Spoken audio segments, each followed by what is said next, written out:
10K. 10K is on its way. Help your boy out, and please, y'all go get y'all merch. We got Dolphin game merch right here on the website. We got workout shirts, hoodies, tanks, everything you name it, we got it. We got it on the site. We even got some Rams gear, if I'm not mistaken. Some Rams gear. You know, I gotta do some improvements on the site. Yeah, we got some Rams stuff. We got a little bit. We got a Rams hoodie, Rams shirt. You know, I'm gonna add more for the Rams fans that are watching this. I got y'all. But please support the channel, man, by getting y'all merch today. Got some of the Rams players and the coaches to see what them boys got to say before the matchup. Wise today, Cam Curl will be out with a knee, Kevin Dotson with an ankle, Demarcus Robinson with a toe, Wow. Rob Havenstein with his ankle, Neville injuries. Gallimore with his shoulder, and then we'll have a bunch of other limited guys. On Kevin and Cam, do you still that Cameron Curl, that's big right there. That's big. He a good safety for them. You know, Kevin Dotson and Havenstein both out. That might mean that the Dolphins could win this game. There is a chance. There's a definite difference in terms of the 4 games when he's in there and when he isn't. You know, now you still see some similar parts of their offense and some of the things that Mike will activate, but you know, there's a difference when they've got their guy at the switch in there, and so you are, you know, you're aware of that, but you can't ignore the other things that are part of the evaluation process that still is things that they can do, but it's a different vibe, you know, without a doubt when he's in there. What will it be like, or what is it like, scheme against Definitely defense with Jalen, playing against him? Yeah, you see the guy that you're familiar with just going against him. And physical player, position flex, versatility, he's got that edge. You know, he's one of those guys that's so disruptive. He can make plays as a blitzer. If he gets his hands on the ball, demonstrated by last week, he's usually going to catch it. And, you know, great player. And you see a lot of the same things that made him such a fun guy to watch him do his thing here. Y'all think Ramsey getting a pick on Monday? Y'all think so? Let me know in the comments. And hopefully that won't be the case on Monday night. Sean, what this team has gone through in terms of coming back to win games, winning in the fashion that they have, going through what they have, how did that bring a team together? I mean, sometimes a coach will try to do things to bring a team together, but what you guys have gone through, how about how tight this group is at this point? Well, I think they're coming together. You know, there's a lot of, it's a good blend of, you know, some veterans with some good experience and then some youth in terms of these guys. They just continue to fight and they've got a great spirit about them. But I think you learn as you gain experience with people, and we've certainly had a lot of experiences in our 8 games. But it's been a really fun group to be able to learn with. And you know, it's always about that journey. And for us, you know, we want to continue to strive to play, you know, quality football in all 3 phases, but also know that football is not a perfect game, and figure out, hey, how do we stay together in the midst of the inevitable ebbs and flows that take place in the, you know, throughout the course of a game. And I think we've stayed together pretty well. Now, we want to be able to play more complete football. I think our guys know that, but there's been a lot. Like, to me personally, Sean McVay, like a top 5 head coach. No matter what their record is, he a top 5 head coach, in my opinion. A lot of resilience, a lot of mental toughness that's been demonstrated by this group, and they just kind of stay in the fight, and that's what I love about them. You mentioned after the win against Seattle that, you know, despite the glorious finish, it's going to be an honest conversation internally with yourself and your group about the offense and the lack of production and yards per play being down and all of those things. What did you find in the self-scout, and what sort of, I guess, are priorities for fixing for you? I think really execution. I mean, you look at it, there was our best runs all got called back, you know, by things that didn't need to occur, you know, but we were holding on those, but it didn't affect the play. It was just technical things, and that changes the momentum in the course of a drive, or just overall execution. There was some miscommunications and, you know, noisy atmosphere, but there's been, you know, some of those themes that have consistently come up, and we just keep coaching, keep trying to communicate, keep trying to have that clarity, and the enemy does have a say. But the things that, you know, you understand that, you know, they did a good job. I give a lot of respect for some of the different things, but then when we're beating ourselves, those are the things where it's like there's got to be an uptick in the urgency. And when you look at 3 explosive runs that get called back that change the whole dynamic of drives, some different miscues as it relates to... Hey, Kyron Williams, expect him to go crazy, man. You know, Miami Dolphins, we don't do too well when we going up against a good running back. We don't.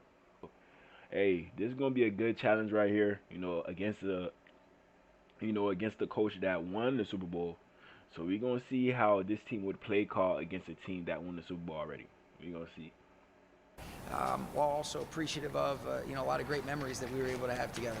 Coach, this defense was littered with second and first year players. Can you talk to me about the development of the defense and what excites you about them moving forward? I think just that, it's littered with a bunch of guys that are continuing to get better. They come to work every single day. They're incredibly coachable. There's a lot of versatility in terms of what the skill set of these individuals that you're talking about have.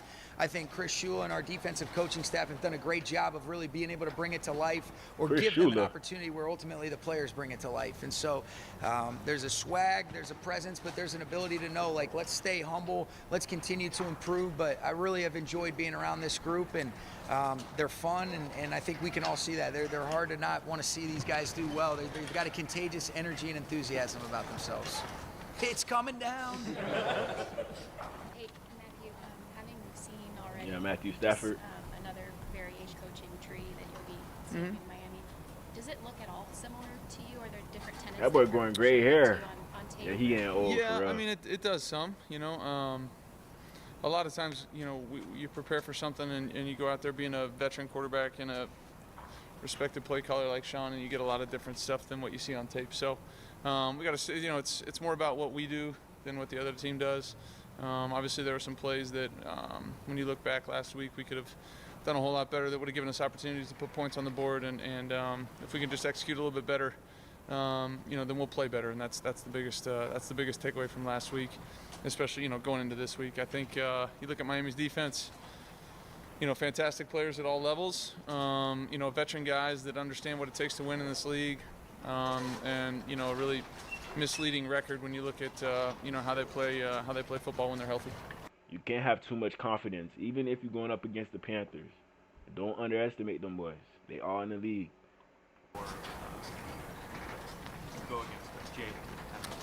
Yeah, I mean, I've practiced against him for a while there, and I have so much respect for who he is as a player, teammate. He affects the game in so many different ways, even if, like a lot of times guys are staying away from him. It's basically a one-for-one, that he's taken away out there. So he's doing a heck of a job like he always does. He's, mixing it in there in the run game, finishing plays, blitzing, sacking the quarterback. Gets a tipped interception last week. He's doing all the things you want from Jalen Ramsey, and I got a ton of respect. He's been watching film. Had an amazing time playing with him as a teammate, and that'll be a big challenge for us, come Monday night. What's it like having Steve down back in practice? It's great to have those guys back in practice. Kind of rotating around, trying to get the feel of who's going to be available, who's going to be ready to go. But anytime you get more really good football players out on our field and in our offensive group, the better. And those guys are really solid guys for us. Here on game day.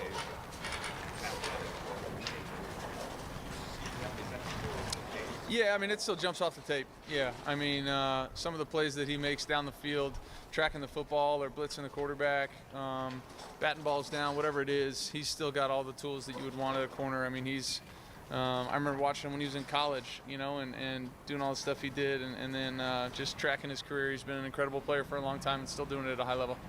I think for a guy his size, he's sudden and explosive. He's not a small person. He's a big dude, wiry, sudden mover, has a great feel for, what's going to get him open. Some guys just have great feel. He does a great job of that, especially in those sticky man-to-man type situations.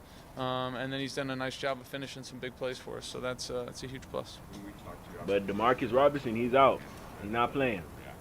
Amazing, yeah. It was an amazing catch. A great play. From my angle, I didn't know. He just got up with such confidence. I knew he didn't drop it. So glad he made the play he made, and glad it worked out for us. Kind of a two-part question, if you don't mind. When you, players, teammates here and then elsewhere have talked about, like, If you've tried dropshipping in the past before and failed, it is not your fault. The traditional dropshipping model. When you flip into that one certain mode, the finger guns and some of the soul snatching stuff you've talked about in the past, that it channels in a certain way where they can feel it. How did you understand how to get in and out of that place as you grew up, basically? I don't know. I don't know that I do. I just I try to go out there and compete. and compete the best of my ability on every single play. You know, sometimes there's a little bit, you know, more success. And when you get that success, sometimes that, you know, gets you in the zone even more. And, you know, so I just always trying to compete as hard as I possibly can, trying to bring guys along with me. And I'm glad they can feel it. I'm just out there trying to do my best, have much fun. Yeah, to that point, young guys, like you're kind of watching guys like Puka and also Jared Verse. Hey, DBs, y'all gonna have to be on your P's and Q's. You know, as of right now, you know, Matthew Stafford, he could connect with Tutu. He could connect with Cooper Kupp, you know, Puka Nakua. You know, Robinson, he gonna be out, but Johnson, Tyler Johnson, I think that's the other receiver. Xavier Smith, he be getting some catches. You know, the tight ends, they don't really use them like that, but Kobe Parkinson, I think that's his name. You know, sometimes he'll get a few targets. You know, but the main people that we gotta worry about is the running back and the wide receivers. The main people. Kyron Williams, he's a receiver as well. He could catch out the backfield. He could catch. So Rams, they ain't nothing to play with, man. So we gotta go over there to LA. You know, stay in our hotels. I know there's a lot of distractions. The Kardashians, all that, whatever go on in LA, they got all that. But we gotta focus on this game, man. Gotta focus. This is a do or die situation. If we lose this game, it's over. It's over. Frankly, learn how to channel all the things that they feel and all the adrenaline and all that, you know, excelling level of play into one direction. How are you watching them handle that? Yeah, they're doing a great job. Yeah, I just think about Versus first couple of practice here, you know, in OTAs with no pads on, he's running over people, and we're trying to teach him how to, you know, practice with our own team and do all that kind of stuff. And the growth that he's had has been amazing to watch and see. And Verse look real good, real good. So if Austin Jackson don't play, it seems like he got a knee injury. Kendall Lamb, how is he gonna hold up against Verse? I don't know how that's gonna look. Teron Armstead, I don't know if he could handle Verse too. You know, so we gonna see. You know, I think there's a bunch of young guys on our team that are you know, growing up quickly and doing a good job of it. So I mean, I don't know if they're taking any clues from me. I don't talk as much as Verse, but if they're taking clues, they're taking clues. Running back, talk about getting on the roll. For you, in terms of touchdown passes, the last couple of games, it seems like your production has really increased. Is that something like that you as a quarterback try and ride or can feel, or? I think every game's different, and you know, they're a good sign because that means we're getting in the end zone. But whether I hand it to Kyron for a gain of 2 and we score, or we throw it, it doesn't matter much to me, to be honest with you. I just want us to get in the end zone as best we can. It's happened that we've thrown the ball in the end zone a few times the last couple of weeks, and it's worked out for us. So that's a huge plus for us. But I think you ask anybody on our team, we just want to get it in there. We don't care how it works. Nobody being greedy. Love that right there.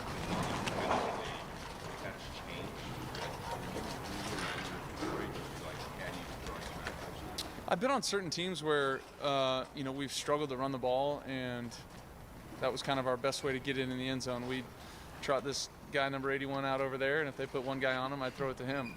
You know, but you know, and certain teams is different, right? Like every dynamic of every team is better or is different, and sometimes we're better at, hey, running it down there low, and we've done a great job this year of running it down, you know, inside the 5-yard line and getting the ball in the end zone. So, you know, week to week, depending on what the defense is going to give you, you got to go out there and attack it. And certain weeks that's been handing the ball off, and other weeks it's been, hey, let's try to, you know, create some matchups in the pass game. So we just go out there, try to get the ball in the end zone any way we can. Go. Oh.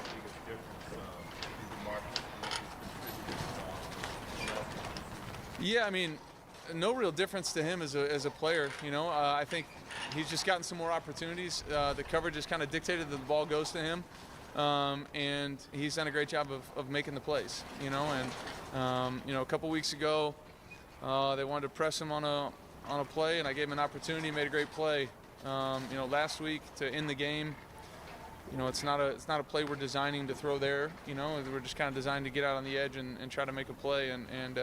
But he made the play. You know, so he's just getting some opportunities coming down with him, and that's the biggest difference. What are you talking about? How do you feel like you've developed? Let me check the stat line real quick for the Rams last game. Rams versus Seahawks.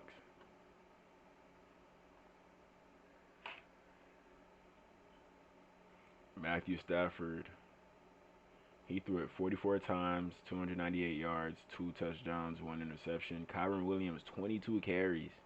Cooper Kupp, 11 receptions, but Puka Nacua, he got ejected from this game. He got ejected, but look what Geno Smith did against this team. 363 yards, 3 touchdowns, but the 3 interceptions messed them up. That's probably why they lost this game, because of Geno. This right here. So Tua, please do not turn the ball over. If you do, we losing this game. Kenneth Walker, he had 25 carries for 83 yards, no touchdowns. JSN, he had a big game. Matthew Stafford, I think he was probably talking about Tutu. Maybe Tutu or Tyler Johnson. They've been coming on strong. Hunter Long, who knows? He might score against his old team. He might score. But let's see what Geno did. And could we see the same thing from Tua? Could we? I think Tua could get like 2 touchdowns. 2 touchdowns, probably like 270, 260. I'm guessing. This is probably going to be more split between Jalen Wright, A-Chain, and Mostert. More of a split, not just Kenneth Walker getting all the carries. And look, Geno Smith, he had 6 carries. JSN, 7 receptions, so Tyreek Hill, I think at least 6 or 5. At least 6 or 5. Waddle, he probably going to get like 3 or 4. And after that, everybody probably going to be like the 2s, the 1 ranges. That's my prediction. But I don't know who's going to score. But the main people I think going to score is Hill or A-Chain. Maybe Raheem. But yeah, this should be a good game on Monday. Very, very good game. But here we got Jared Verse. Let's see what he's talking about. In your time in the pros, and what do you think are the main things that you've been able to improve on throughout your time with the Rams? I think it's the small technicality things. Like, I've always been pretty strong, fast. I've gotten faster. That's definitely a big thing. But it's just kind of the technicality things, small things here and there, hand movements. Taking this step instead of that step, stepping with that foot instead of this one. Yeah, let that boy catch his breath, man. That boy tired. That boy is tired. Quicker, everything like that. How do you get faster? Once you're already a pretty fast edge guy. How do you work on that? It's just being intentional with everything. I mean, I'm not like a DB or anything. Like, I don't need a good 100-yard sprint. Like, you don't need to see me like dropping 50 yards down the field. If that's happening, there's a problem somewhere. But it's more so like my first couple steps, getting faster than that 5 yards. And you and Byron are one of the best young edge rushers in the league. He says that he looks up to you as much as you look up to him, and emulate each For other. real? What does that mean to you as a young player? You saying that about a rookie? That's crazy. It means a lot. I mean, B's like kind of the like prototype of player I want to be like. Like the fact that he's getting better every day. I've watched him, since I've been here, get faster, get stronger. Just in the time I've been here, movements quicker, like this quicker, that's faster. And the fact that like he sees the same thing in me just means a lot. And you get a lot of Rookie of the Year buzz. What does that mean to you? Do you try to do you pay attention to that kind of stuff? Not at all. No, it's I'm focused on the next game. I don't care about any awards, anything.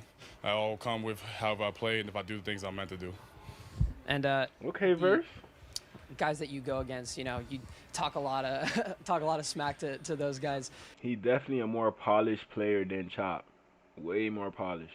Do you feel like that has a big impact on the game and the flow of how you're able to perform? Yeah, I think it definitely is. I mean, I try to get in people's head, but even if you're not getting I'm not getting in your head, it has 2 factors to it. And the second one is to hype me up, like get me more into it, more hyped up, get the adrenaline flowing, and I'm a whole nother player than if I'm just relaxed.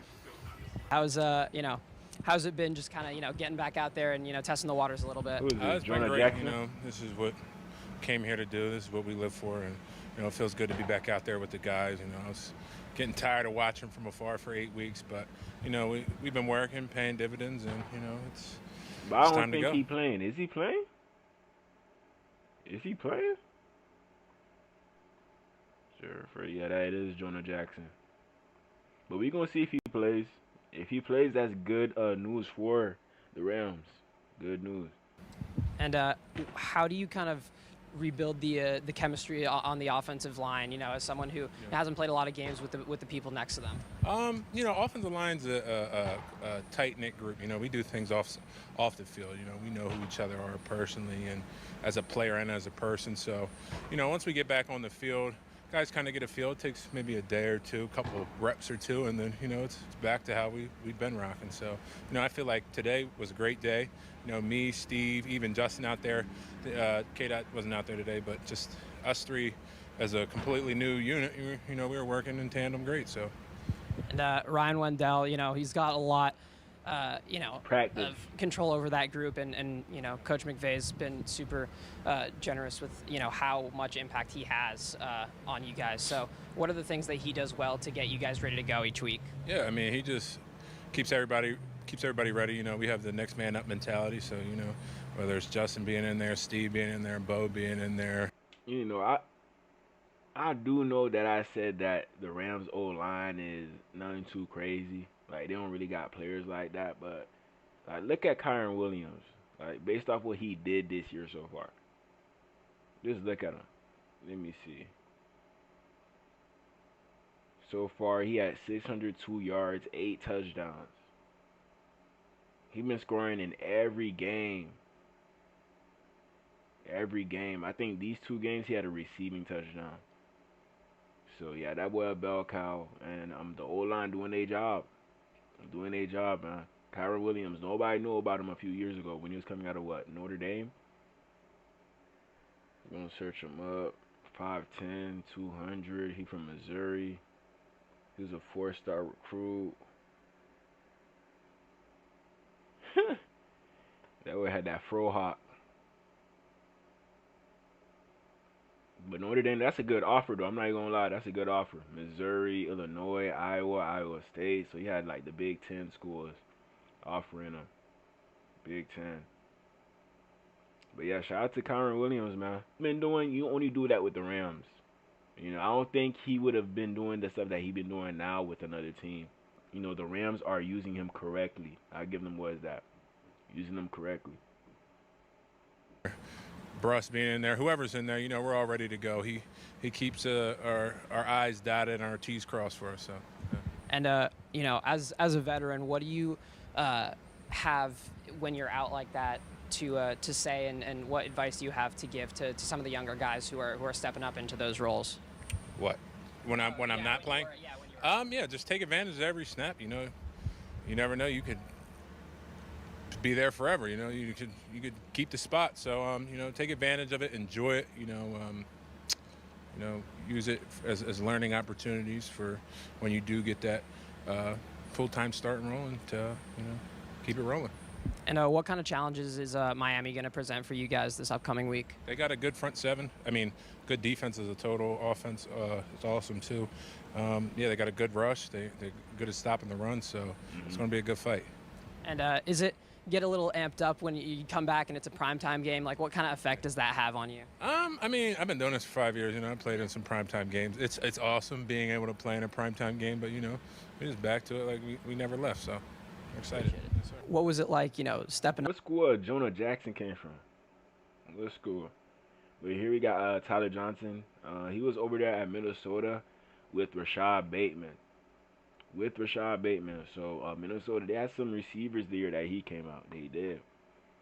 Up in a big time moment in overtime to make that catch in this past week. Just trusting my preparation. I'm thankful for the opportunity to go out there and make a play.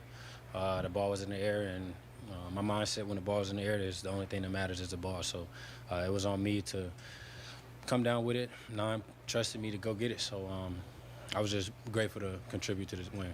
And did you see Tariq Woolen, kind of waiting there? Did you kind of like know that was part of the play, or did you kind of just go after the ball? No, I was just going after the ball. I trusted Nine. You know, he was going to put the ball at the right spot. And so, like I said, just went out there, and when the ball was in the air, just had to come down with it. And when when the team loses somebody like Puka in that game, how do you respond and are able to, pick everybody up and step up in that role? We're a close group of guys, we are. Hey, Tyler Johnson, he happy whenever Cooper Kupp out or Puka Nacua out. That means he gonna get more PT. That's what that means.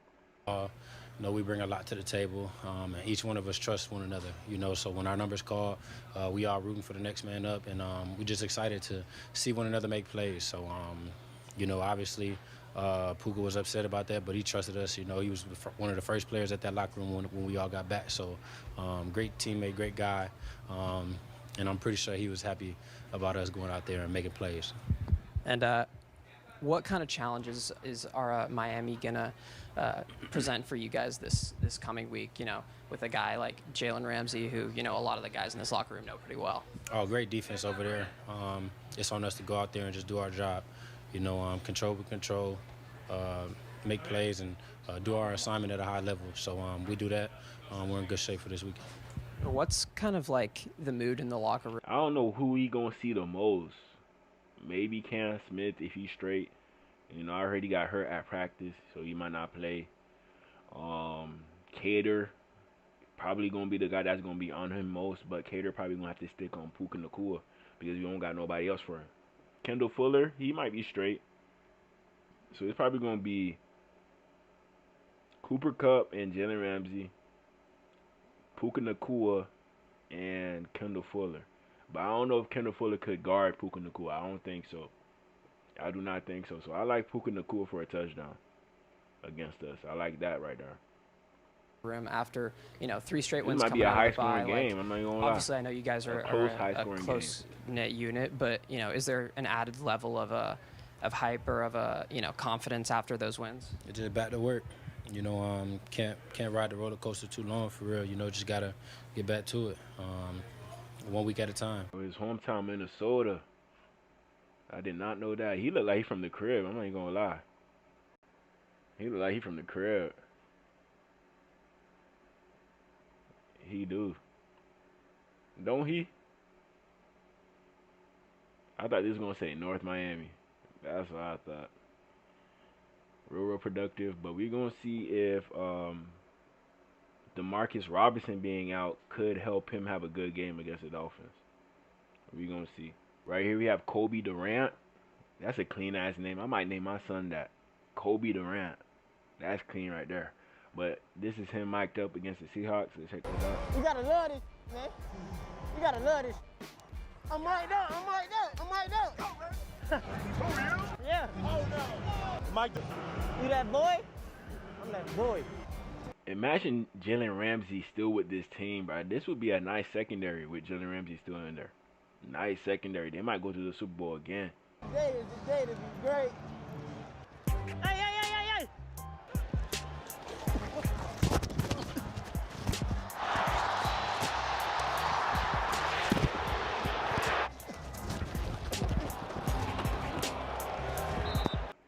Your name cannot be Kobe Durant and you're not out there balling out. That's all I'm going to say. That's all I'm going to say. Kobe Durant, he a decent player, but he not the best in the league. With this name, you got to be like a top 5 cornerback in the whole NFL. Gotta be. Gots to be. I gotta get on you. Hey, in Jigba, he put up 2 touchdowns like I showed y'all. 2 touchdowns. So, I think he hit like 200. I think so. Rams versus Seahawks.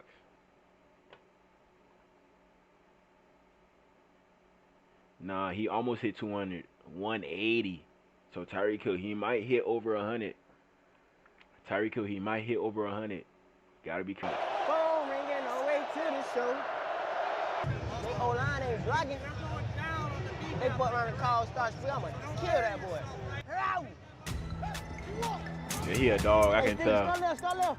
Hey, skate. Hey, skate. Get outside. Oh yeah, D Will. Wrist rocket. Don't hold me. Go Jake Bobo. That jacket come in handy. We talk all that about T.Y.J. We talk all that about your Hey, jacket. Mr. Davies, that boy just got traded. That's crazy. That's crazy. In handy. Don't be comparing to my now. You niggas been talking about my since June. It was hot in June. It's reversible. Geno Smith hits his back foot. He has to leave the pocket, throws to the end zone, intercepted! Cameron Kitchens, we gotta be careful. Gotta be careful. He from the crib too. He gonna try to show out against Miami. He gonna try to show out. He funny, man. Playmaker. Believe it.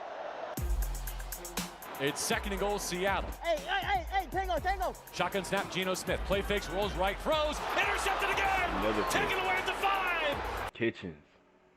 Tua, be careful. Be careful. You know, you had one player pick you off twice against the Buffalo Bills. This might happen again if you don't be careful about Cameron Kitchens. You know, he a rookie, but at the same time, he out there making plays. This was a breakout game. For the 2nd consecutive possession, the Rams have a red zone interception.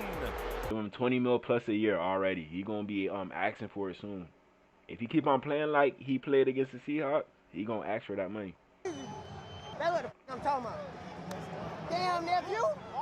Hey, you gotta take me out to eat for that. What? A line in the eye. He does That hand made it no off. sense. Kenneth Walker tries the left side. He's turned away. The Rams did it on defense. A Good run stop stop. on 4th down. And now any points for LA, and they get out of here with a win. Bootleg left side. He flips his hips. He fires. He's going deep. Stafford going DeMarcus brought it in with Easy. one hand in the end zone for a walk-off touchdown. DeMarcus Robinson was out there looking better than Cooper Kupp and Nakua. That's what I'm saying. Like, this coaching staff is amazing. Them boys amazing over here. 39 yards. DeMarcus calls Top tier over game. here. Hey! What the What the Oh my! No way. Ain't no way he won. One hand that game. One hand that bit, but shout Thanks out to for watching. DeMarcus. You already know what he is. Gator Nation. You already know, man. Stars definitely align for us and for our guest this week. Rookie safety Cameron Kitchens is here to react to his record-setting day in Seattle and to preview the matchup with Miami, which just so happens to be his hometown. Thanks for being here. That boy rich as hell. That boy still wearing what, A6? What? I think those are A6. I think so, man. But hey, I respect that right there. I respect that. Y'all being cautious about y'all bread. Y'all not just blowing it. You know? Glad for having me. Can you give us a sense of what your last 24 hours have been like? Been a lot, probably to most people, but you know, it's kind of normal to me. You know, for the most part, just my hometown people just congratulating me on a good game. Yeah. We'll focus a ton on your individual lens in this episode, but why don't we start with the team perspective, okay? And the 3-game winning streak, how would you describe what that win in week 9 meant to your Rams? Just Coach McVay. You know, we have those meetings all the time. We had them in our off-season training, and then we have them every Friday. It's just always talking about competitive endurance, you know, just outlasting the opponent. And you can see that game had its ups and downs. You know, we kind of ended on a bad stretch at the end of the first half, but we came back in the second half, and it wasn't great, but we found a way to put out a W. What do you remember from the halftime locker room? It was kind of bittersweet because outside of them, I guess them last 5 minutes of the first half, we was dominating. You know, offense didn't get it, you know, rolling yet, but we knew it was all gonna come together. And defense, except a few bad plays, was playing, you know, outstanding. So it's one of those things like we just got to eliminate those 3-4 plays, and you know, we all good, and it'd be a perfect game. So that was the mindset going in. You know, just keep to the standard. Cam, this show is a mix of both on-field performance and reflections, and then getting to know you off the field.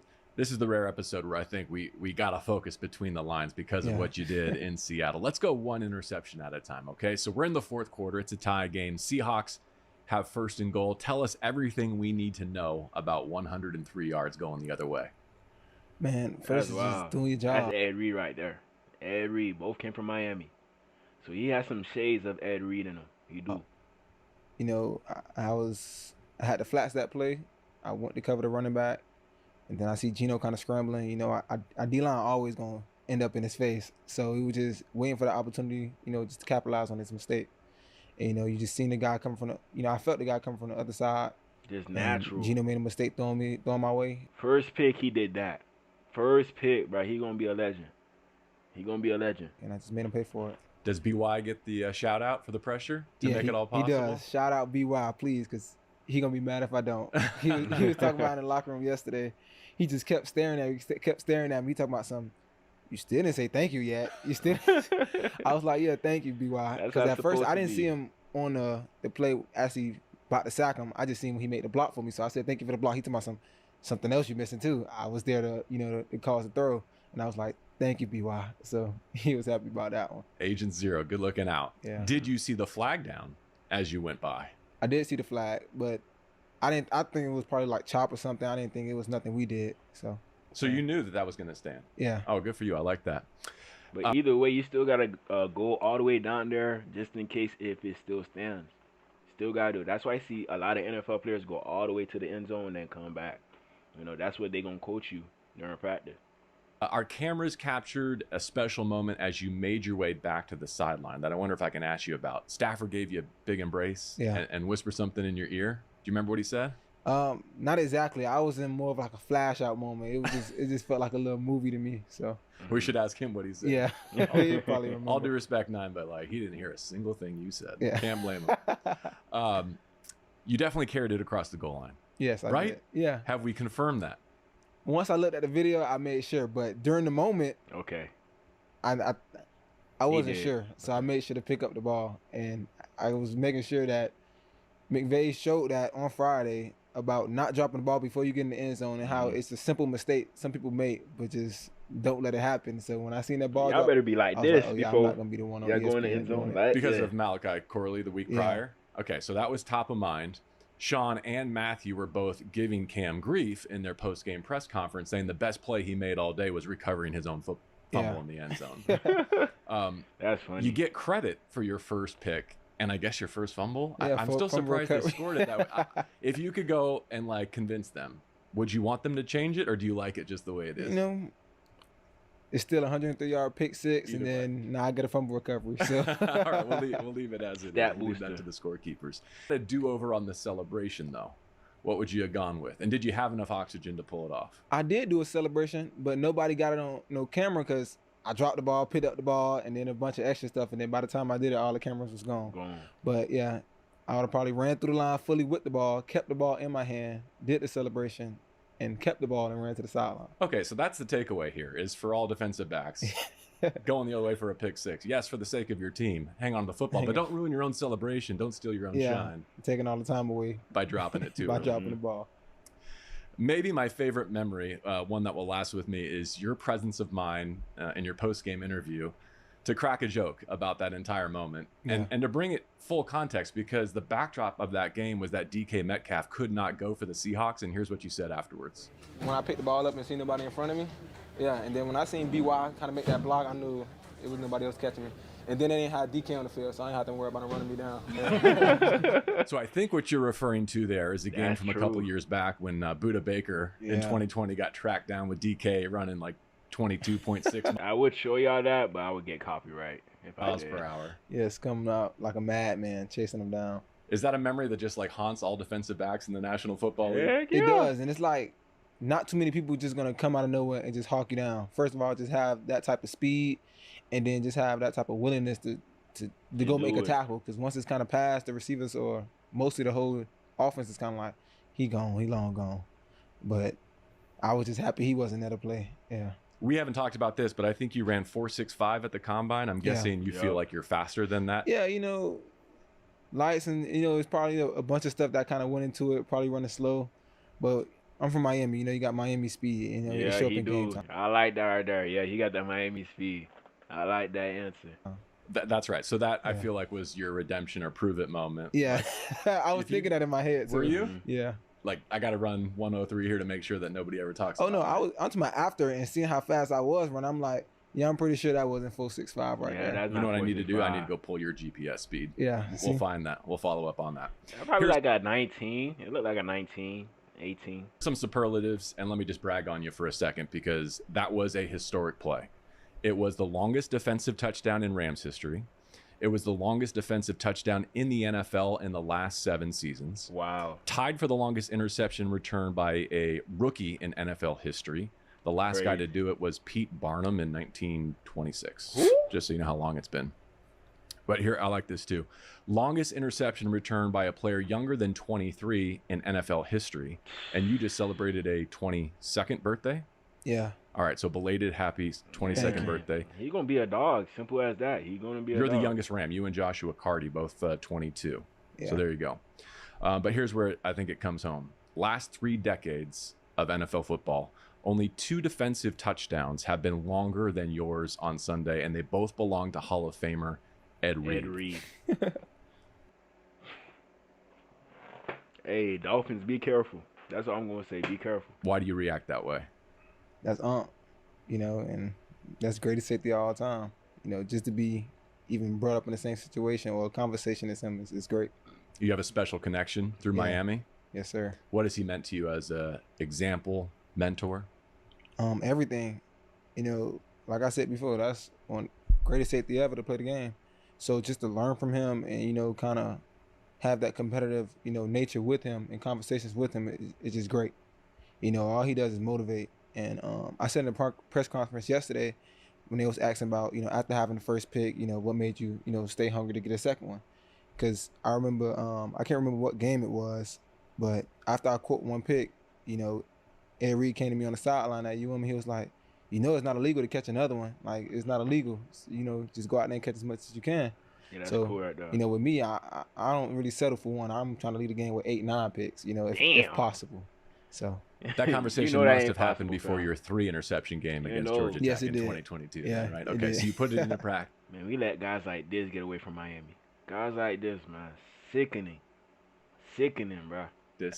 And you did again yesterday. By the way, his longest 107. He had 107 in 2008, 106 in 2004. Just in case you want to track him down. The second pick, maybe not as big of a highlight. Obviously, I didn't lead with it. Maybe not as historically significant, but I think it was a more impressive catch. Like, that was wild. And it came out of nowhere. How did you see it? It was just a last-second reaction. Yeah. Because you were like the tight end was between you and the football, and you came around the blind side to catch it. Yeah. That's just good vision right there. Just instinct? Just instincts. That was unbelievable. Good as How about Fisk, by the way, with kind of the chuck on that sifting tight end to disrupt him the time? and Hoyt, they causing havoc on that play. So you touched on this a little bit already. I want to follow up, though. When you're playing behind this type of pass rush, as a defensive back, you must feel like there's multiple opportunities every game where the opposing QB is just going to glitch because he's under such duress. Mm-hmm. Are you guys hunting those opportunities right now? That's how it always been, you know, from week 1. You know, just taking, you know, the opportunities ain't come at first, but when they start to come in bunches, and you could kind of see that over the last few games. Yeah. Well, with that 2-pick performance, you're still only, let me do the math, 2 behind Jalen McCullough. Yeah. For the Rams rookie lead. Jalen is the real ball magnet. Is he living right or what? That's literally what they say every time you come to the sideline after a pick. I mean, not that How much picks them boys got throughout the whole year? I got to check that out to see.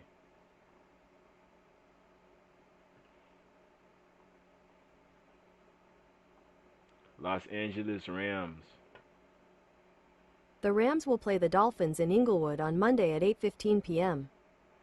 Hey, y'all be careful. I heard it's dangerous over there. That's what I heard. Go to stats.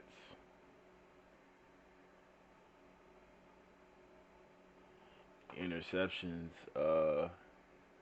McCoff has 4 interceptions. 4. Let me see how much Kitchens have. Kitchens has 2. So in one game he got 2. Let me see what McCoff did. McCoff has 4. I don't know in how much games he did that in. You know, right now we on what, week 9, week 10. So that's not bad. 4 interceptions in 10 weeks. You know, a lot of NFL players can't do that. So there could be some talent right here as well. So don't sleep on him. Do not sleep on him.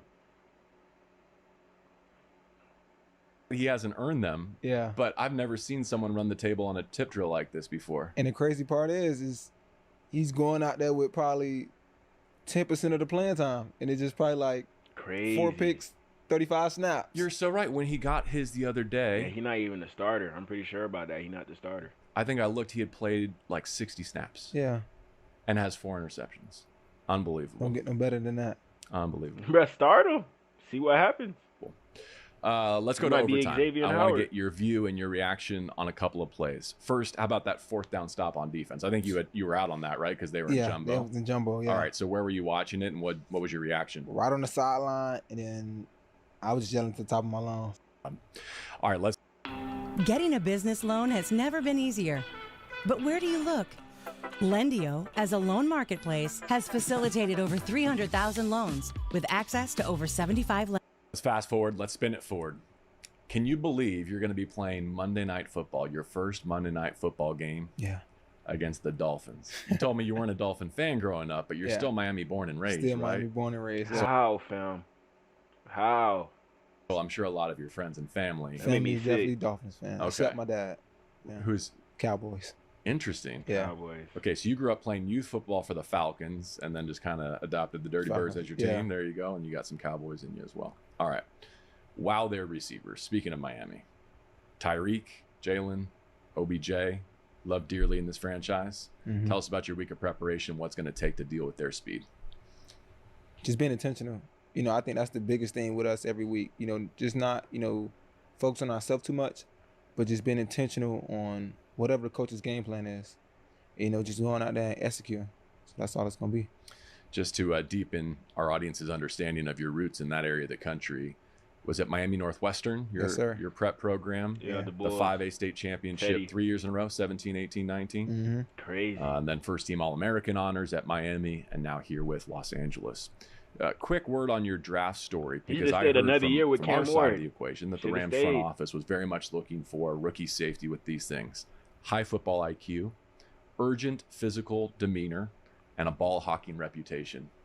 That How do you- explained me to the T. Okay, you said it. How do you think your tape matches that? Exactly everything you just said.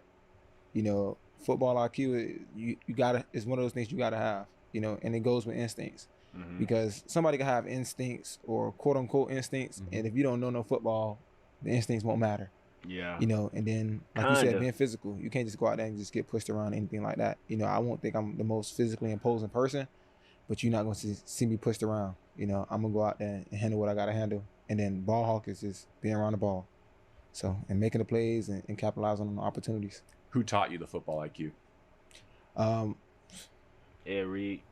Had to be since I was 7. You know, everybody along the lines from 7 to 22, you know, helped me with that, because it was not always about, you know, the physical stuff too. Because being from Miami, that's one of the things you almost gotta have, you know, because of course at 7 years old, you're not out there, you know, scheming stuff up or nothing. You're just going out there playing football, but you just understand the little stuff, like what people lined up at and stuff like that. You know, just learn away. Coaches always try to explain that to you, but sometimes kids don't understand. They be thinking it's too much or whatever like that. But once you kind of grasp that aspect of the game, everything else gonna come easier. Here's an injury report for the Rams. Let's check this out. Pretty good. Guys had their typical bumps and bruises. The guys that actually left the game, Josh Wallace had a lower leg contusion. I think he's going to be okay, though. So that we kind of dodged the bullet there, which is a positive. As far as, Cam Curl was kind of in and out, just felt that knee, but, we'll continue to monitor him. I thought he did play well with the snaps that he did play throughout the early parts of that game and really into the second half. And then really with Rob, he got his ankle. He'll probably be out for the Dolphins game. But it shouldn't be any longer than That's that, doubtful. but we'll see. But he's a tough guy. I knew when he didn't come back in that game, he probably got his ankle pretty good. So he got a good sprain there, but it's nothing that is IR, but it probably will, it won't probably, he will be out for the Dolphins game. Do you expect Noteboom to be active for the game? I think No Boom will be back. Yes, I do expect Joe's clock to be able to, No for Boom. him to be activated. And then That sound like I a terrorist anticipate name, us dude. starting Jonah Jackson and Steve Avila's clocks as well this week. But I don't think they're gonna be active for this game. Probably next game, but not this game against the Dolphins. But it's on Monday. You never know. Then Never know. you guys, as the defense, have 15 sacks by players in their first or second year, which leads the NFL. Curious 15 what stands out sacks. about that group and the contributions they've made for this season. Well, I think, number one, these guys are doing a great job. I think the coaches have done a great job putting them in the right spots. And then ultimately it's a player's game. And, there was an investment in this draft class, especially when you look at with Jared Verse and Braden Fisk. I thought both of those guys made their presence felt in the big way yesterday. I thought yesterday was kind of a coming out party for Braden Fisk in a way. He's done some really good things, but I thought, it's tough that he only got charted with 2 sacks. He sure had an impact on a lot more than that when you go back and you watch the film. But he and Verse have been really good. You look at the, just the effectiveness. I thought Tyler Davis, played a really. Let me see how much sacks them boys have. Check it out real quick so y'all can see the names. Jared Verse, he has 3.5 on the year. Fisk, he has 3. If both of them boys hit 10, that's wild. That's wild right there. I'd be impressed if they hit 10. Good game yesterday. Got some good snaps. Gift Smith and Joe Caniglio and AC Carter have really done a great job, really leading that group up front. Then you're seeing Jalen McCullough seem like he's always in the right spot at the right time. Cam Kitchens. So really this defensive group as a whole and just this draft class and really, just this rookie class, I should say, Sarah, I've been really pleased with them and they're earning their confidence. These guys work really hard throughout the course of the week. They're earning their confidence and it's really fun to see the maturation and the growth as we go week to week. Let me check out their draft class real quick. Rams draft class.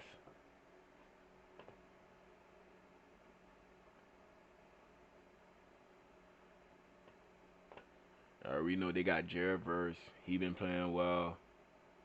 With their second round pick, they got Braden Fisk. He been playing well, 3 sacks. Impressive for a rookie. Blake Corum. If Kyron Williams wasn't playing as well as he is right now, he would be getting more touches. But, he looked good while he was out there. He looked very similar to other running backs they got. Kyron and him, they look very similar in regards to their playing style. They do. So I do see why the Rams picked him in this draft. They picked him before Cameron Kitchens. He should have been like a first round pick. Based on what he doing. Should have been a first round pick. Brennan Jackson, I think he on the practice squad or injury. Once he goes in, y'all gonna know a lot about him. Once he goes in, I'm telling y'all right now. So I think this is a good pick right here. Tyler Davis, nothing too crazy. Nothing too crazy. Joshua Cardi, has he been playing for y'all or do you have another kicker? I'm pretty sure he the starter right now, maybe. Not too sure. Jordan Whittington from Texas. He had some contributions to the offense. Whenever Cooper Kupp or Nakua, Demarcus Robinson, Tutu are out, they're gonna put him in, and he should be able to produce. He one of the bigger receivers in the room. Nakua, he pretty big. Cooper Kupp, he pretty big too, 6'2", 6'2". Whittington, he like 6'1", but I feel like he got more weight than them boys, probably a little more weight. Or probably even less. I don't know. Nakua, he got some size. He got bigger ever since a rookie. And Cooper Kupp, same thing. He around like 200, 210. Buick Slimmer, he been getting some starts at center. So this is a good pickup. KT Leviston, he been on the IR, but we're going to see what he does when he gets off of IR. We're going to see. I like them as a prospect. So this was a pretty good draft by the Rams. Pretty good draft. I'm impressed.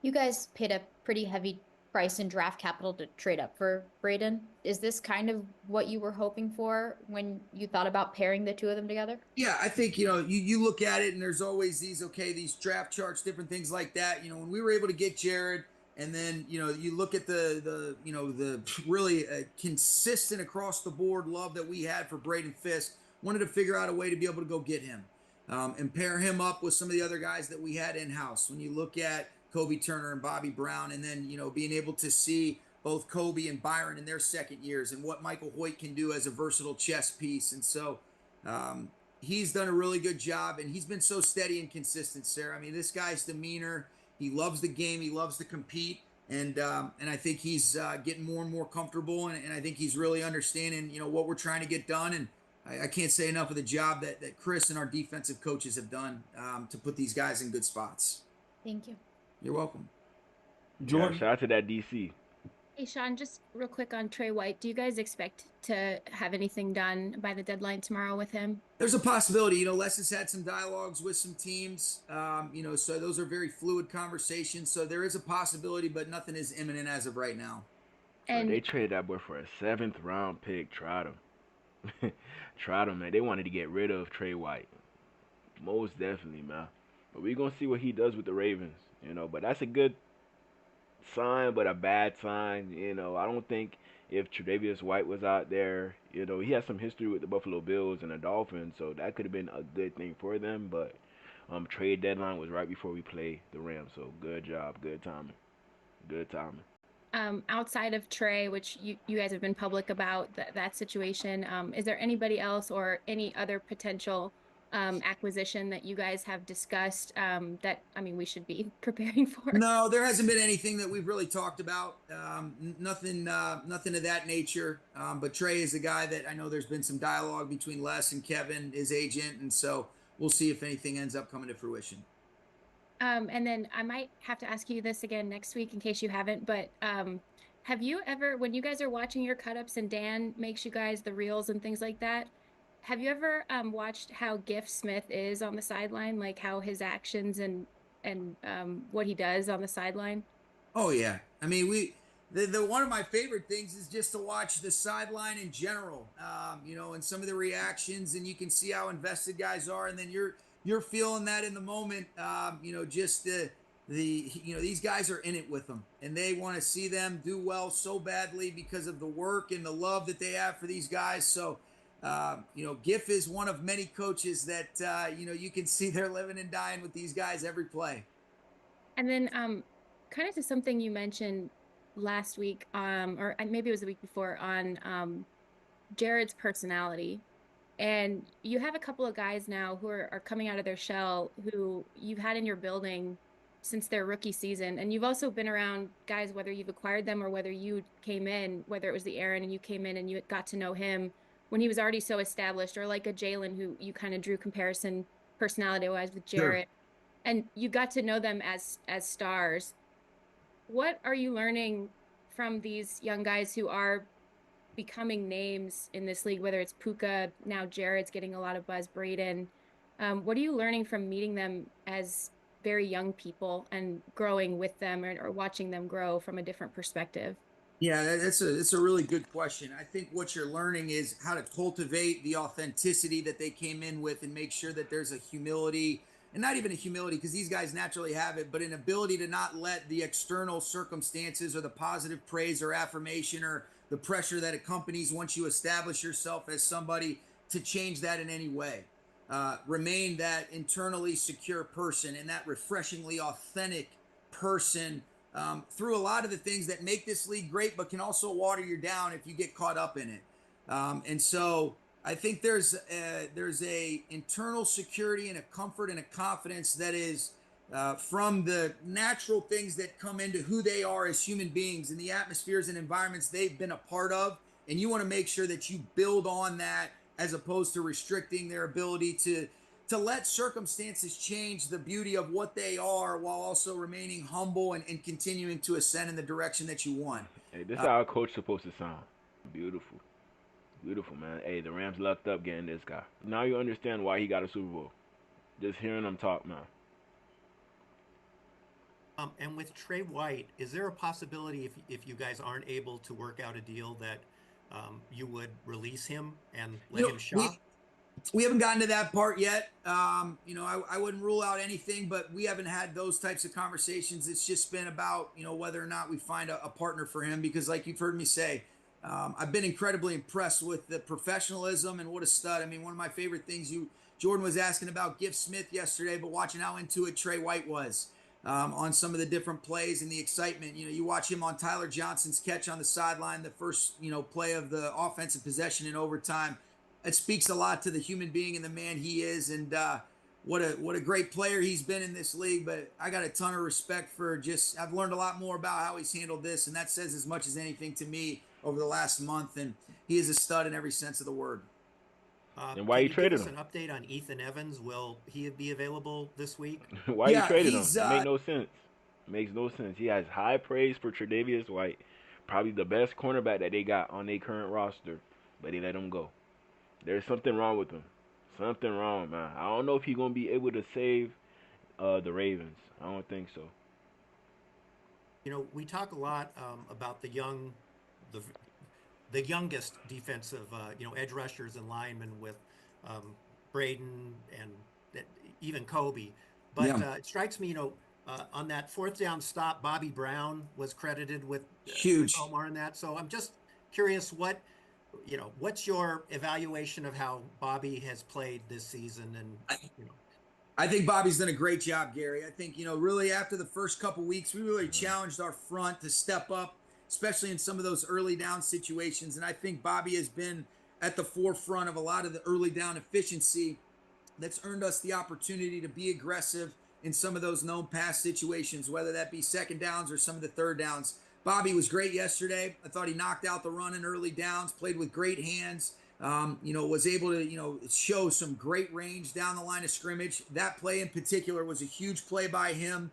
And then for Omar to be able to have that kind of violence on his arrival. But those two guys, that's a game-winning play right there. When you really look at that sequence leading up to it, the tackle by Cam Kitchens to be able to get it to a 3rd down and 1, and then what Jared Verse makes on the 3rd and 1, and then what those two guys you just mentioned, in addition to the rest of the front on 4th and 1. What a cool example of guys making them snap it one more time, complimentary football, and then 4 plays later, Demarcus Robinson's making a catch in the end zone, and the Rams are going crazy. So that was pretty cool, Gary. And Bobby's done great. And everything working well for this team. Everything working well. So shout out to Les Snead for drafting these players. Shout out to Sean McVay coaching them. Them boys doing a good job. This is why they got an extension, and this is why they got a ring. Because of physicality you play with, you're going to get attention and other players trying to prevent you from races that. Do you feel that? I think I realize that.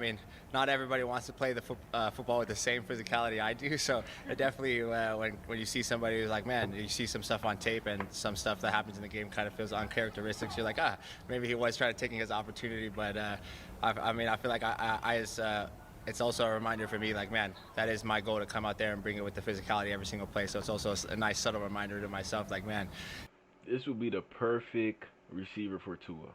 Perfect receiver, man. To be real. Every play is somebody's opportunity to either make a hit or take a hit. So I want to be the one making it for sure. To that point, Miami's defensive coordinator said earlier this week that you and Cooper are 2 of the toughest receivers he's ever seen. Just knowing that they're very much aware of your style of game and all of that. What does that sort of say to you, that's jumping off the tape to them? Shoot, that makes me excited. I feel like I learned from the Allfather. It comes from Coach Yars and Coop, so it makes me super excited to see, they see that the work that we've been putting in, and then they feel the threat of all of us, and then it also makes me super excited because, man, we're not mentioning the guy who's just come off 4 touchdowns in 2 weeks, so it's like, man, I feel real excited. So it's like we got guys all over the place, but he's not gonna be playing Demarcus Robinson. He's not. So it makes me super excited because we know we got number 9 in the backfield, and the opportunity for us to be in the right spots and to go make the plays when they're there for us. We know we're capable of. What stories have, if any, the guys who were here before you got here told you about how Jalen Ramsey plays and how competitive he is? I think that's the one thing that's super competitive. A smart player and the skill and the physicality that you build a Madden corner at. So it's the opportunity to play. Hey, this is a homecoming for Jalen Ramsey. Homecoming, so nobody should be scoring on you, Jalen. Nobody. It's one of the best. It's super exciting, and then to go showcase kind of what this new Rams era of football looks like, and it's super exciting. Everybody's always mentioned we're the young bulls now, that we're all the young guys, so it's super exciting to kind of show a new energy, a new face to people who have been here, and kind of show them that, man, our veterans had showed us kind of what it looked like before, but we're also paving our own new path, so it's super exciting. You talked a lot about what you learned from Cooper over the last year plus, but you also have Demarcus as a vet in that room. What did you pick up from him watching him work? I think one thing is D-Rob's body control. I think in some of the catches, obviously, you've seen you go down and one of the only people to have a one-handed game-winning walk-off overtime. So it's like, man, his body control and even the plays in Minnesota where his back-to-back touchdowns of being somebody off the line of scrimmage, but then also being the body control to go out and get another one-hand catch while you're getting a PI call. And you've seen him countless times on some of our outcuts of, his body control to take a hit, go up there and snag the ball. So I think his awareness of out there on the field of being That's like, all I'm gonna say, I'm trusting all my physical capabilities to go up there and get the ball, but then also have the ability to make sure you're aware of where you are on the football field. You usually come off as such a gregarious, easygoing guy. You're always smiling. Why was it important in the moment in such a competitive league to just show some fight? Shoot, I guess it was just natural reaction. I think that was the phrase that kind of stuck out to me is reacting over responding, and that is one thing that Coach McVay always just talks about. Is like there are going to be ups and downs, but it's how you respond to those moments, and that makes it, and it will define you. So being able to learn from something like that, but then also being like, man, I come from a tough background, and I'm never going to feel like if somebody's trying to enforce their will and outside the whistle, I'm gonna make sure I stand my ground. Do you think what happened in Seattle though might make you gun shy about being as aggressive as you want to be? No, I don't think so. I think being able to be, especially around guys on our team, the young guys around BY versus Eli and Omar Space. I mean, everybody's always ready to pack a punch. So it's nice to get back in there and be like, man, everybody's willing to hit. It's just being a little bit extra aware of some of the thoughts after the. Hey, do that this game so you can get ejected. Do that this game. It's gonna be okay. You're gonna be fine. Play where people are like, oh, I'm gonna take my opportunity. So. What do you think about toughness as a receiver? What do you become? I think just the sacrifice. Everybody always sees like the receivers are, man, we're the ones who get to go in the end zone. You get to go run the 70-yard route and it ends up in a one-play drive where you took one to the house, but you don't see the ones where it's 3rd and 10 and you get to go push crack on a safety and your running back spots it out into the outside and he takes it for 25 where it's like, man, that play was drawn up to get 4 to 6 yards and get us back so we can punt the ball away. And now our running back and you got the sacrifice to make a play full where it's like, yeah, we're dialing it up. Like, yeah, we can get 8, but can we make that play an explosive? And I think that's where in the run game and then also at post catch, man, how you transition the block to somebody else, an extra safety, or even just to draw a defender out. The sacrifice it is to make a play feel real complete. After getting hurt in the opener, right, and not being able to finish the game against the Seahawks. How excited are you about the prospect of playing a complete game, without injury? He look healthy, man. I'm scared. Penalty. I'm scared, bro. Yeah, I he look like nothing not wrong thinking with about him. the penalties anymore. I try to definitely put that one behind me. But I guess it's been something that I learned from Cooper Kupp is the process over the result, and something that Coach talks about all the time, as well as being like, man, the results gonna be there, but what are you doing every day on Monday through Saturday before we get there to the moment where the lights are all on us, and now it's gun ready to draw. And but just to be in the process, man, I last week getting injured and going down and feeling like, man, you're not getting a full week of practice and to prepare. So never taking any of these practice reps for granted and be like, man, it's nice to be out there and just to do the simple duo play, man, and be like, man, it feels nice. They characterized it that Thursday when you had to leave practice. They eventually characterized it as like more of a scare. Mm-hmm. But opening the game on Sunday, did you feel 100%? And Yeah. How are you feeling this week? I know, feeling confident when you go out there and being like, man, there's something about being in the game day routine and feeling like coaches meant like the memories of going back and playing Cialis where I opened up my career. So feeling like excited, and then just the emotions of being like, man, you only get that opportunity so many times, and to do everything going back to the process over the results of what can I do Monday through Saturday before I get there to make sure I am feeling 100%. So Stenson throwing for you after practice a couple weeks ago. I know he's done similar things for Cooper. Just how have you seen him kind of embrace doing that role things for the team? Yeah, 100%. I think there's some, having the opportunity to get back in the flow of things and being in the meetings with the quarterbacks and like the questions that he's asking that you wouldn't get because not everybody has a year 35 year vet quarterback or whatever it is. So the opportunity, year 35, man, that like, way. same thing I felt like with Coop, man. There's not many times where people get to say they're in the offensive or the QB room with Matthew Stafford, Cooper Kupp, and Sean McVay. So the opportunity to take those questions that, man, ain't no way you end up bad after that. Ain't no way. Everybody gets the opportunity to ask, but going out there and asking them and seeing like, man, when I'm not taking the reps, but how can I learn from something? Because, man, the precision on a keeper or something like that with Matthew, he does it the best. So the opportunity to learn from him is rare. Chair first. I think it's very clear and evident, but there's an energy and excitement that he plays the game of football with, and I think it's definitely the talking part maybe doesn't flow as much to everybody else, but the energy and the excitement you see him play with definitely flows to everybody. Cooper, what are some memories that when you think about this week, the test against Jalen that's coming? What are some memories? Him and unbelievable to watch someone like that. Whatchamacallit? Cooper, what are Him and Puka Nakua like the same size, to be real. Same size. So they got two Cooper Cups. This week in the test against Jalen that's coming. What are some memories that you have of competing with him in those mom periods and those red zone periods in practice? Yeah, man, it was always challenging. I mean, the competitiveness, obviously just, I don't know what you tag him as a unicorn of a football player, what he's able to do, and was obviously just so much fun competing against him. My first memory of him was when he came in, we were playing against Atlanta, and he had just come into the building basically on Wednesday or Thursday. Might even been later than that, but they basically were like, hey, look, you're just guarding Julio the whole game. And he came in not knowing any of the stuff and just locked down Julio. Crazy. Man to man, just that. It was unbelievable to watch someone like that be able to play like that against one of the best receivers of all time, and speaks to just the kind of player that he is. He's hey, that's the Ramsey we're gonna need against this team. That's the Ramsey you're gonna need. He's special. He came in with sort of a complicated narrative because of the exit from his previous team, but over the next couple years, I mean, those of us who covered you guys, we saw him take a lot of the young DBs under his wing and show people kind of what he was all about. For you, how did you learn really who he is and what he's made of?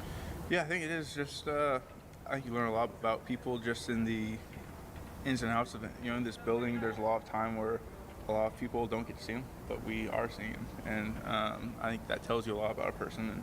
And I think there's something about the way he prepared to be able to go out and play that he did. I'm a believer in preparation, and that what you do in your preparation is gonna eventually show up. And I think he's just one of those guys that you see what he does on the field and speaks to the way that he prepares off of it. Cooper, when you think about the battles you and Jalen had, what comes to mind? Yeah, well, just all those Mamba periods. I mean, it was a lot of times where he was, he played that star role for us for a while, and me playing in the slot a lot of the time, we ended up getting matched up on each other often, and always so competitive. Physicality and the urgency that he plays with, it makes you meet him there. You can't hesitate at all, and it was something I appreciate about the way that Jalen played the game. Both of you are very cerebral players. How important will it be to out? Ramsey, he shouldn't have a hard time with Cooper Kupp. He shouldn't. Let me look at Cooper Kupp RAS score. Cooper Kupp RAS. This shouldn't matter, but at the same time,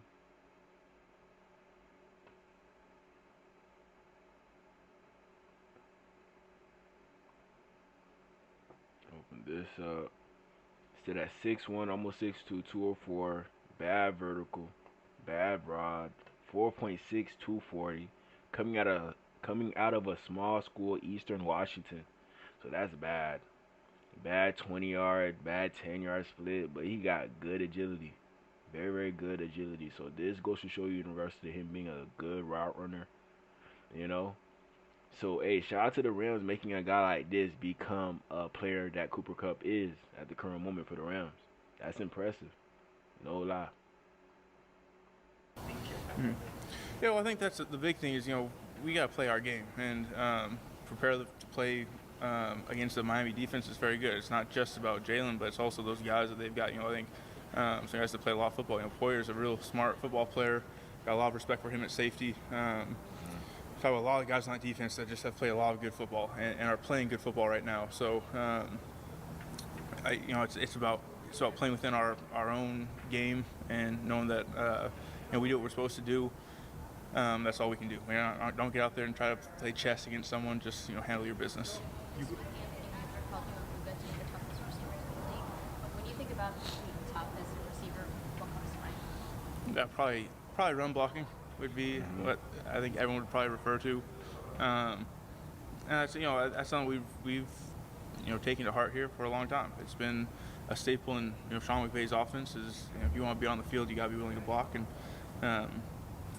that's something that we pride ourselves in. It's something that Yarbs preaches to us. It's what the expectation is when you step on the field, is go out there and block and play for the guys around you. And really, it's been fun being a part of that too. Being able to be a part of the run game and that whole world where you can get kind of stuck as a receiver, being just you just run routes and let everyone else do the rest of it. But being able to be a part of that's been a fun thing too. Did Puka come into the league last year already ready for that, or did you see him kind of grow throughout the season? No, it seemed like he was ready to go, from the jump. We had an issue with him because he kept blocking linebackers. I mean, he's not supposed to be blocking linebackers, and but you'd rather pull someone back and say, hey, look, someone's already going to the linebacker. You can block the safety, you can block the corner, but Puka definitely had the willingness to go in and do what you need to do, and that's what you need at the beginning. If you're willing to do it, then coaches can teach you how to do the rest. Because of injury, ejection, you guys, you, DeMarcus, and Puka haven't had a lot of games when you're in the lineup for the whole game together. What's it like when and I know there's other receivers that step up and contribute, but when you three are available and able to go, what's that like? No, it's fun. I mean, but like you said, it's not like we get in the huddle and it's like, oh look, it's like we're all in here. But like there's so many guys that can make plays. I mean, you've seen what TJ's done this year. You saw what Jay Witt did when he was able to fill in for a while there, and seeing what Tutu was able to do. Like the depth that we have in this room. Yeah, is they got a lot special. of boys. And so they got a lot certainly of boys. love being able. I mean, just having everyone. Everybody talking about Puka. Everybody talking about Cooper. What about the rest? You still got to worry about them. I think it's the main thing is being able to get into come into a game and be and like, hey, their pregame, quarterback could get it to him. You know it. Hey, look, everyone's up. We're all ready to go. That's a pretty cool feeling. It's something that we're excited about. Shout out to Cooper Kupp, man. Shout out to them boys. This is gonna be a problem. These two boys are gonna be a problem, man. 40 and 20 massively explosive plays, then you're looking at your overall efficiency of how you're moving the football. So this last game, especially when you look at our efficiency, obviously we're continuing to improve. It's just making sure that we do the little things, and this is the first game we're able to. Okay, coach. That boy ran Jordan. Okay.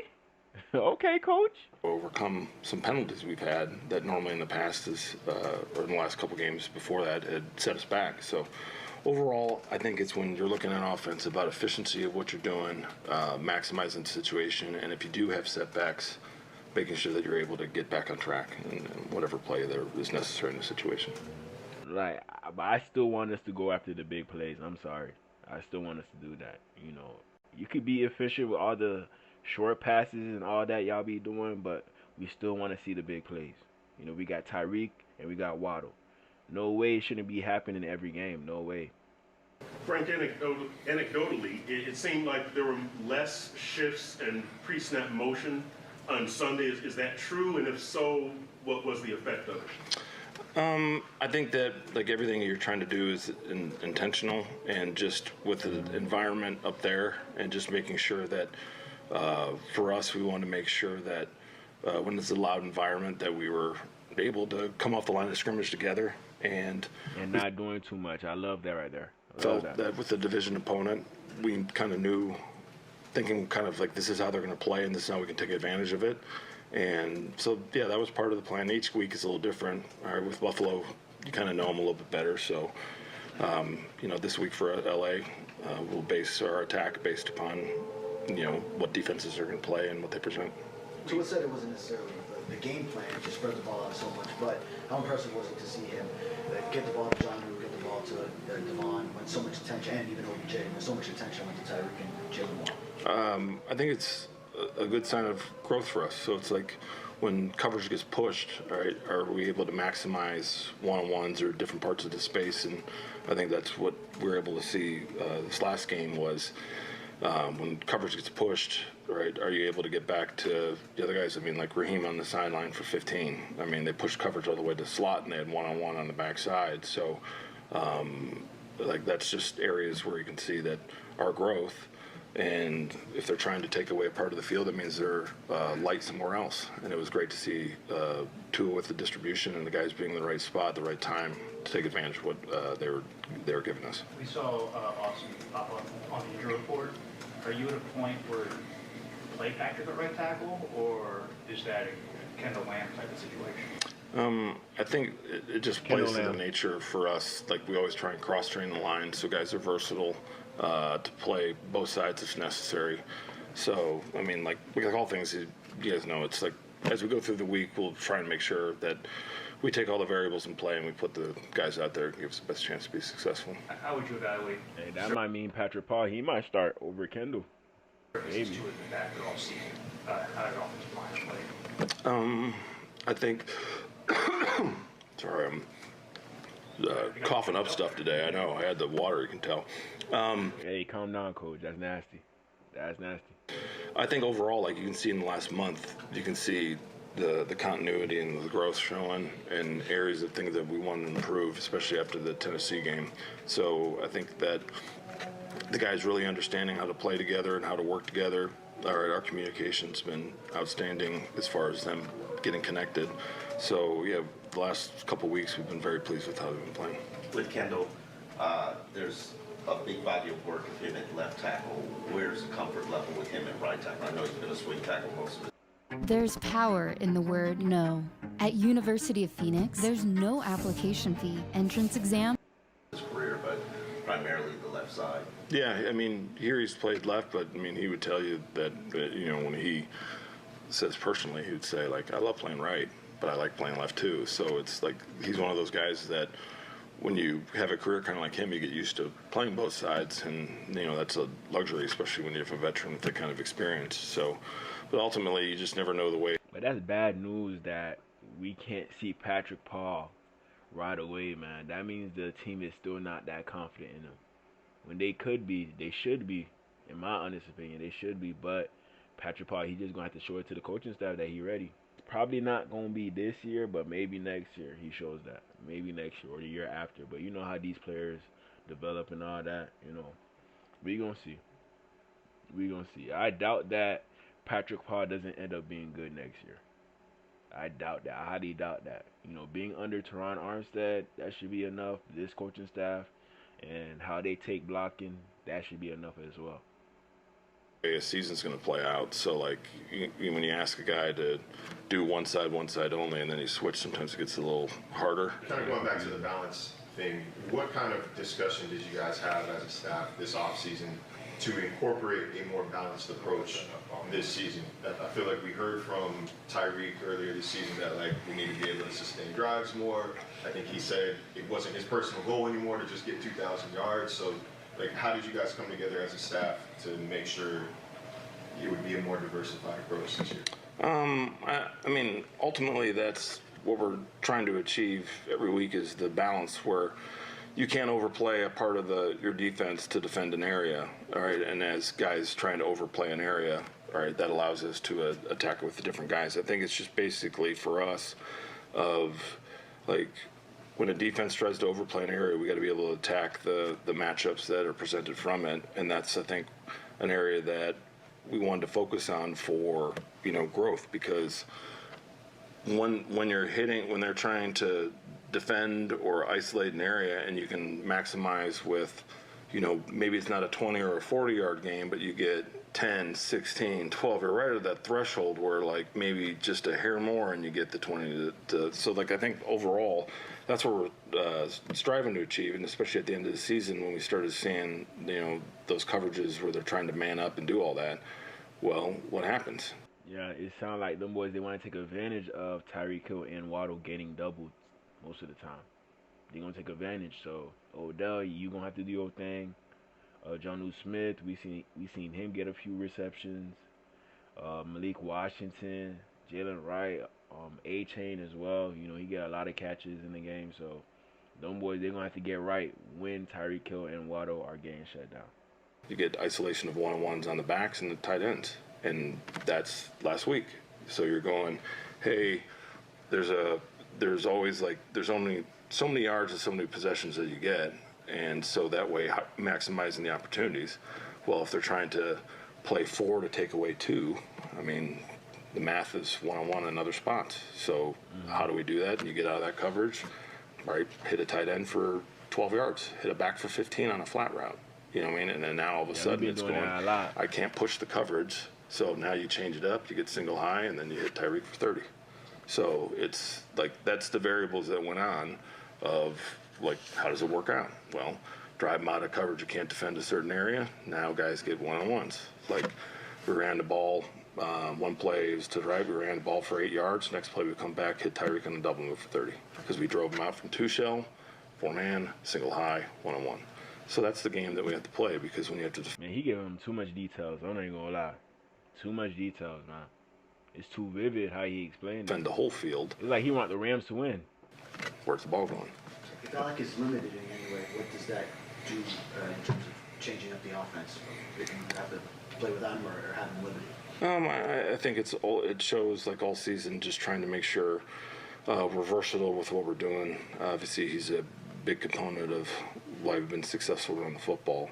But ultimately, it's, you know, when you have, as we go through, any guy that's down 1 week, you know, we have to complement another, and certain area, another group has to offset it. So, you know, like always, we're trying to make sure that we cover all variables for all potential things that can happen. What have you said, what can you say to Jalen Waddle?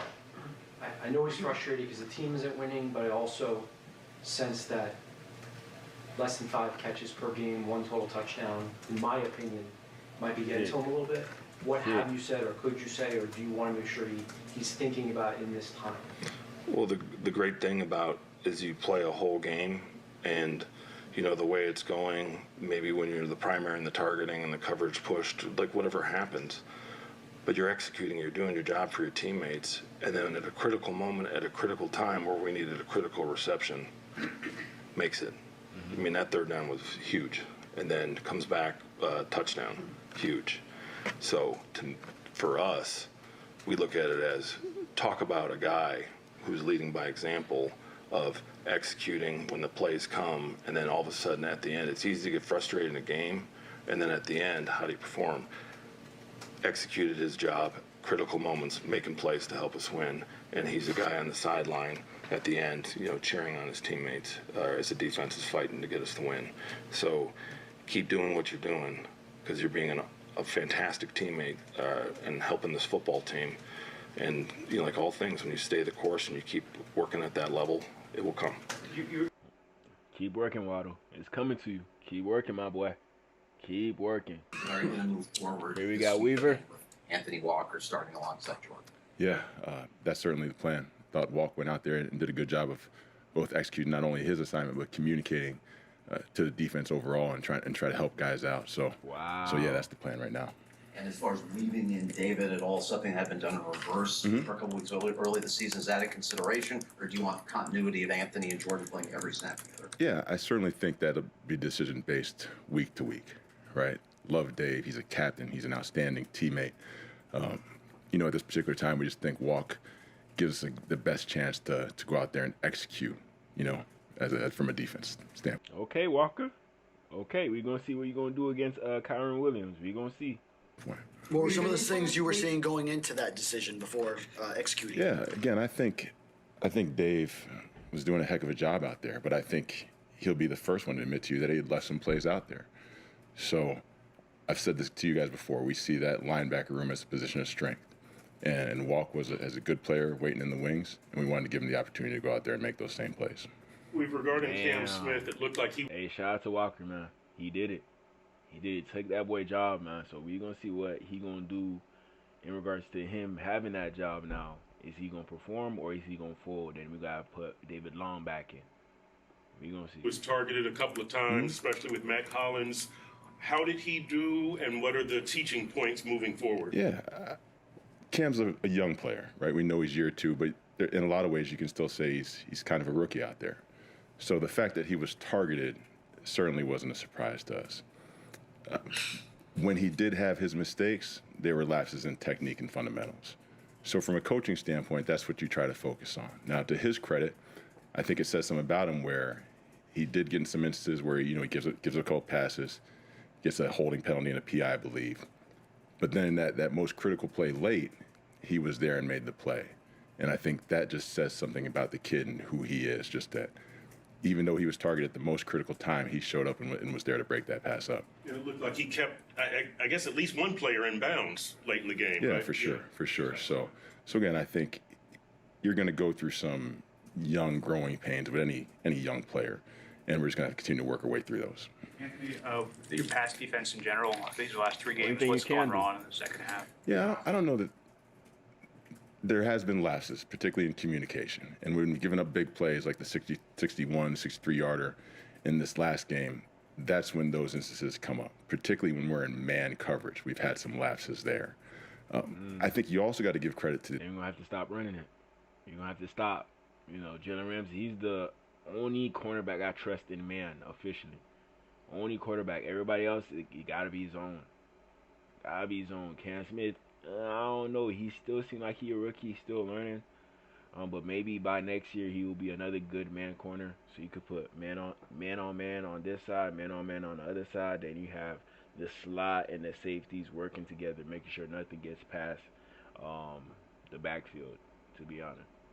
The two quarterbacks that we've played, there have been instances where we had them dead to rights, and they've been able to make some things happen, and that's why they make the money they do. So ultimately, I think we're just trying to chase, as a defense, competitive greatness, right? You go back to old John Wooden, where we got to be at our best when our best is needed. And right now, we've fallen short really 2 games in a row. When I mentioned, go ahead. Yeah, so I think there was a viral clip of you challenging, last year, but we were before the Ravens' defensive line. You have to dig deep. This is, how do you translate that into the second half? Because you guys have had leads the last 3 weeks. Yeah. How do you instill, hey, this is the time to do it? Yeah, I think we can talk about it till we're blue in the face. What we have to do is you have to go out there and work for it, right? You have to make sure that you prepare each and every day so that when you're in that situation, nothing is surprising to you, right? People always say you rise to the occasion. I don't think you rise to the occasion. I think you drop to the threshold that you've been working at all week. So let's make sure in everything we do, whether it's a walkthrough, a live speed period in practice, that we're taking all those reps like it's 4th down and 5 to go in the Super Bowl. Anthony, I mean, it's approaching moot point here, but since this is the first time we've been able to talk to you since Sunday, Jordan Poyer's unnecessary roughness penalty, those are such bang situations. What can he do differently in that scenario? Like, realistically, what could he have done differently in that scenario, and how do you coach him to get to that point? Yeah, it's unfortunate, right? It like you said, it's a bang play. It's certainly up to interpretation from the official at that point. All you try to do with Jordan is say, one, try to go get the ball, right? And hopefully in doing that, you don't make helmet-to-helmet contact. And at this particular time, unfortunately, in the league, like you really got to lower your target and make sure you're in the strike zone, which isn't, it's easier said than done, right? When you're going at those speeds. So I hate that it happened. I hate that it happened to him in particular in that place, because obviously you know the importance of that game, particularly to him being an old Bill. But the last thing you ever want him to do is the last thing you ever want to do as a coach is take away his aggressiveness. So you just continue to try to talk about the strike zone, and then just go get the ball. When Poyer was out earlier this year, where I mentioned Marcus May, your line was, don't sleep on Elijah Campbell. Yeah. Where is he now in your thought process? If Javon is out again on Monday, is the best approach, you think, sticking entirely with Marcus and Jordan, or has Elijah done something to change that thought process? No, I have the utmost confidence in Elijah, and I think he's earned the right to go out there and play for us. So we'll see how it all shakes out during the week with Javon and some of these other guys, but I would not be shocked at all to see Elijah come Sunday. Sometimes we worry about players trying to do too much when they face their former team. Ramsey gets a chance to go back to the Hollywood, California area. I don't know how far it is from Hollywood to the stadium. Where's the stadium? Englewood. Yeah. He don't even know. Hollywood, but how do you think Jalen is built for this moment where he's going to face a team that he won a Super Bowl with? Yeah. This is, to me, like these prime time games, that's when players like your Jalen Ramseys, your Devon Hollins, all your guys who are supposed to be prime time guys, that's when they showed up. So there's no situation, there's no game, there's no area, there's no X team that I think is too big for him. He's just going to go out there and play like he has all year and try to be impactful.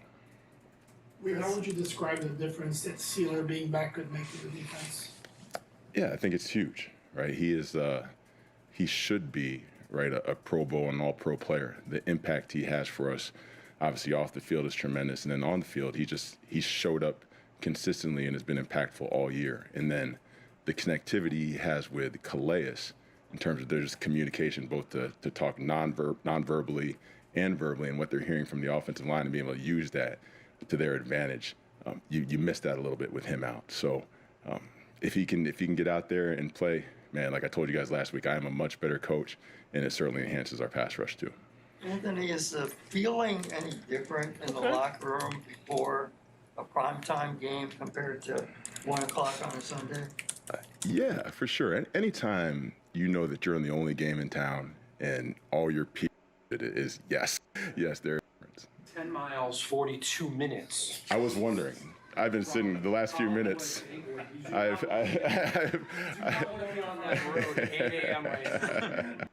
And just being able to do that seamlessly with one personnel group. The ability to do that, it surprises offenses because you really don't know, right? When Cater's not out there, right now we don't have the flexibility to do that. At some point, you hope we can grow into that. But some of the guys that we have playing in Cater's spot, like they're very specific in their jobs and what they can do. So to have him back, particularly he was playing at such a high level prior to his injury, obviously is huge for us.